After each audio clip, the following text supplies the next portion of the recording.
Welcome to Manage to Engage, the podcast from clearandopen.com. Dedicated to the evolution of you, because businesses grow when people do. Serving leaders, managers, and people who will be, helping you reach excellence in your work and achieve your personal goals at the same time. Sign up for the free course at clearandopen.com. Are you willing to give yourself over to that change process? Because when it's something we're really wrapped up in, over-identified with, I want to stay the same person, but I'm going to change the outside thing will not work. It will not work. Hi, it's Joseph, and thanks for tuning in to Manage to Engage, the podcast from clearandopen.com. In the last episode, we discussed the two orientations of change.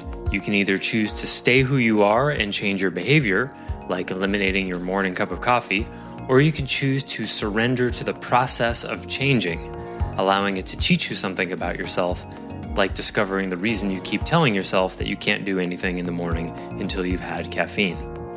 Today, we're going to go even deeper into that second orientation, which allows us to not just change what we're doing, but change ourselves, and ultimately evolve from one stage of engagement to the next.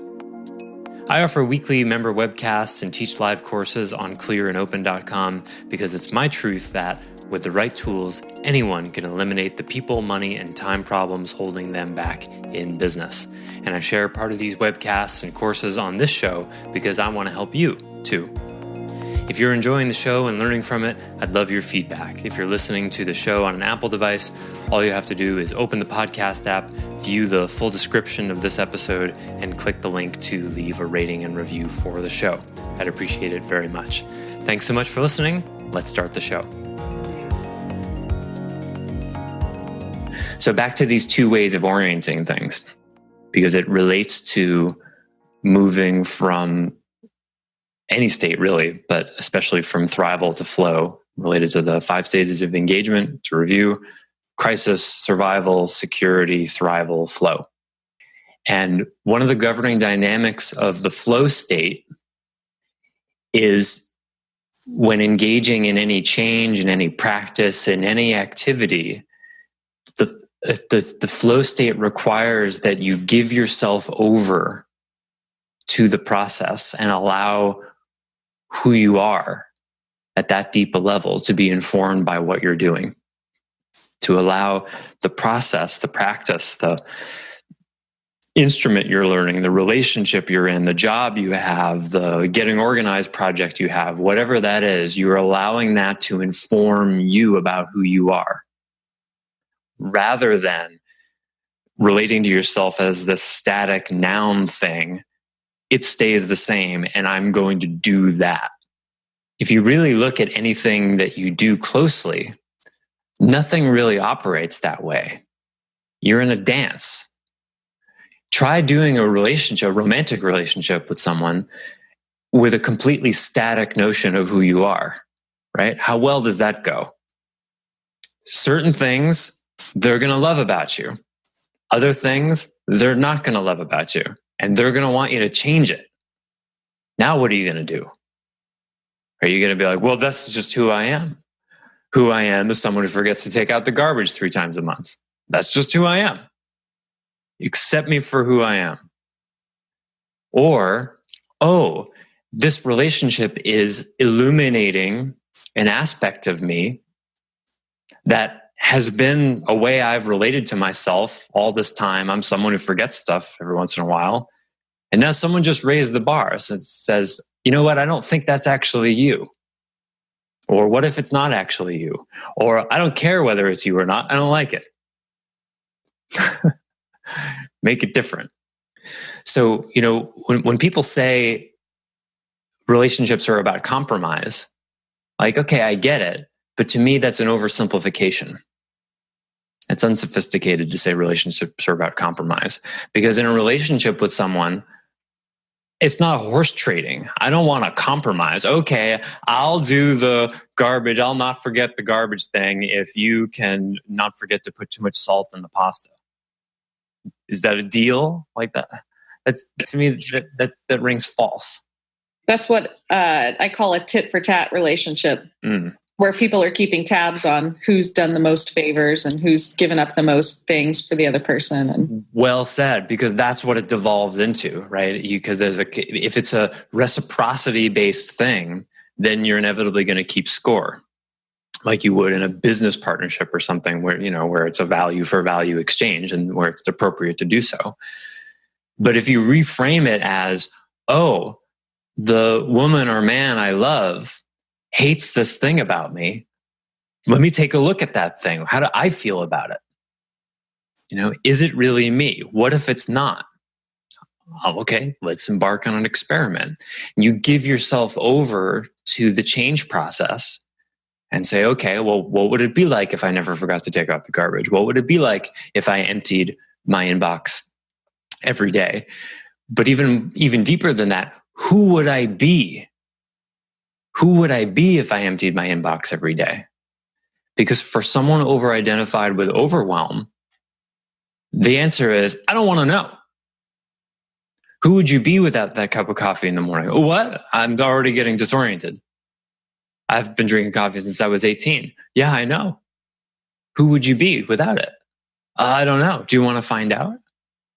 Are you willing to give yourself over to that change process? Because when it's something we're really wrapped up in, over-identified with, I want to stay the same person, but I'm going to change the outside thing will not work.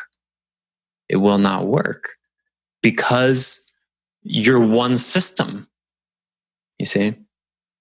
And this is where people get caught up in change. Show me someone who has been working on changing something for a long time and struggling with it, and I'll show you someone who's over-identified with the thing, that there's a fear, there's a contraction, there's a resistance to, I don't know who I would be without that, and I'm afraid to find out. That's what's in your way. And that can be very subtle and difficult to get in touch with. The process or the sort of methodology I'm offering here to frame that is what I'm calling surrendering to the practice. You surrender to it.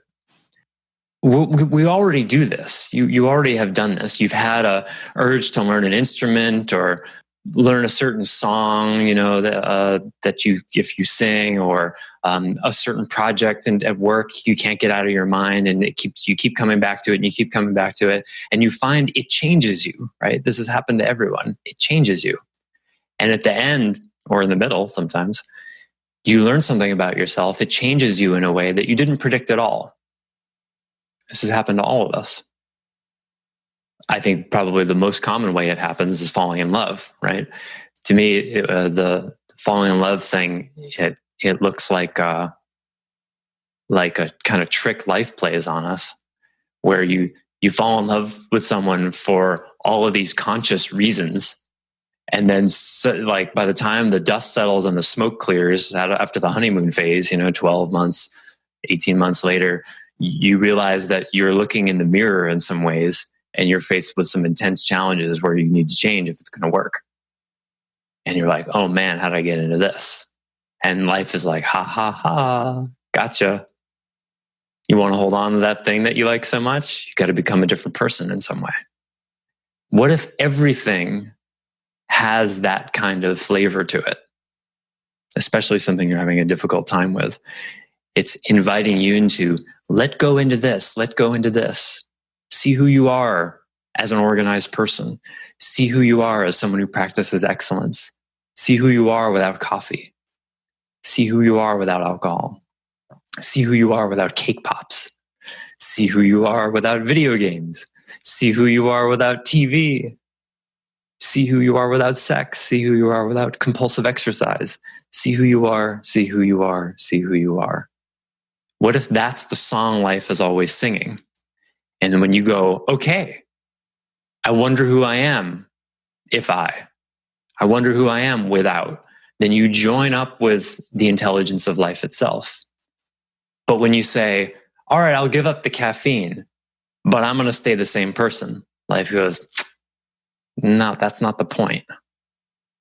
Or if it's, giving up a little salt or something, Maybe that's an easy one. Life's like, yeah, that's not a change opportunity for you. No problem. That you can change. But this other thing, no, you've got to become a different person.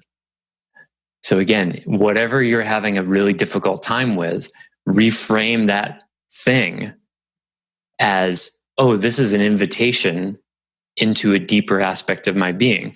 So about 3-4 days into I feel silly that I didn't think of this up front, where I'm doing a little diet over Christmas, a little retreat, and long story, the details of it, but I can't use caffeine, or caffeine is prohibited, and I can only eat potatoes, lentils, and quinoa, and nothing else. No salt on those things. Those things really need salt. Yeah. So basically, I'm going to be eating cardboard for 5 days, right? And no caffeine. I'm like, all right, well, I can do my caffeine withdrawal during that diet, or I can do it beforehand.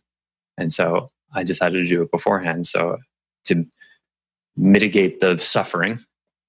And so about 3 days into my caffeine withdrawal, I'm stepping it down, so I'm feeling it a little bit at a time. It occurs to me, oh, right, I'm feeling some depression in the morning. Duh, caffeine is a medication for depression. And my depression is at an all-time low, which is great. I've done a lot of work on it. But the removal of caffeine, what has that done? Whoop, there it is.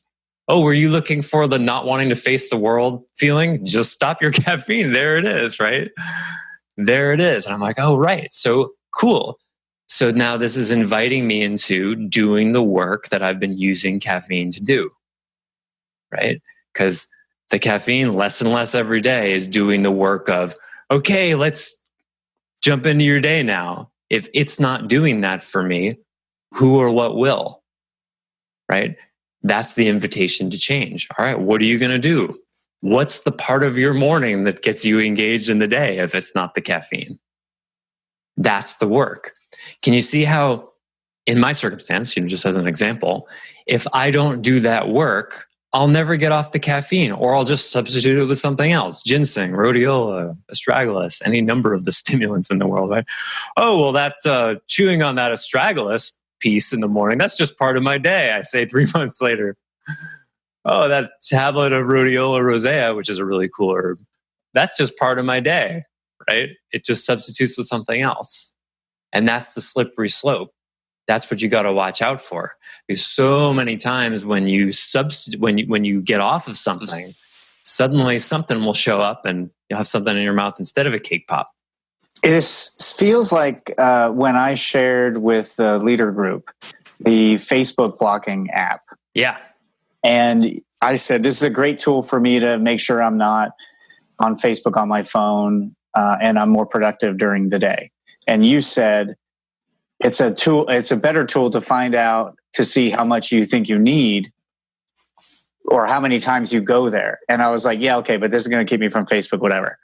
Because what I found is I don't need that tool anymore. Great. Because not only did I notice how many times I went to check Facebook or the news, or I blocked every app on my phone throughout the workday that isn't text, my meditation app, or the phone, actual phone. Mm-hmm. So I can see the number of times I tried to open that. And while I haven't figured out why I feel I need to do that, but I do see your point of it, using it as a tool to discover something, because I saw how many times I would go to it. Yeah. And it's terrific. Thanks for sharing that, Jamie. Yeah. And, there are many different supports and tools you can use along the way, like the classic switching from coffee to green tea, for example. Green tea, by the way, has a substance called L-theanine, which is a really cool brain stimulant, smart drug, that is a lot softer on you than caffeine. And if you're not used to it, boy, is it really awesome. Mate doesn't have Guayusa has L-theanine in it. It's a cousin to yerba mate. So you can substitute things, just like, getting off of heroin. Methadone is a tool, except if you need it for the rest of your life, right? So I like to use methadone actually as a kind of generic phrase for a substitute, less, more benign thing that's helping you get off something. So if a Facebook blocker is helping you, it can be a kind of methadone, to help you transition, because these are not small things. When we're talking about something you've been hooked on for a really long time, that's part of your identity. If you go cold turkey, and to use the heroin metaphor, it can kill you. Alcohol withdrawal can actually kill you. So using the metaphor again, these kinds of changes need to be done gradually and with attention and with care. And you have to sort of negotiate with it. It's like, for some people, going cold turkey is just easier. For other people, cutting down slowly is easier. For me, with caffeine, weaning myself off is better. With chocolate, it's got to be all or none. Thanks for listening to Manage to Engage, the Clear and Open podcast. Join us next week when you'll be a little bit closer to who you're destined to be. Until then, know that Clear and Open is dedicated to the evolution of you, because businesses grow when people do. Be sure to visit clearandopen.com for the latest tools, articles, and free resources to help you on your journey. Thanks for listening, and bye for now.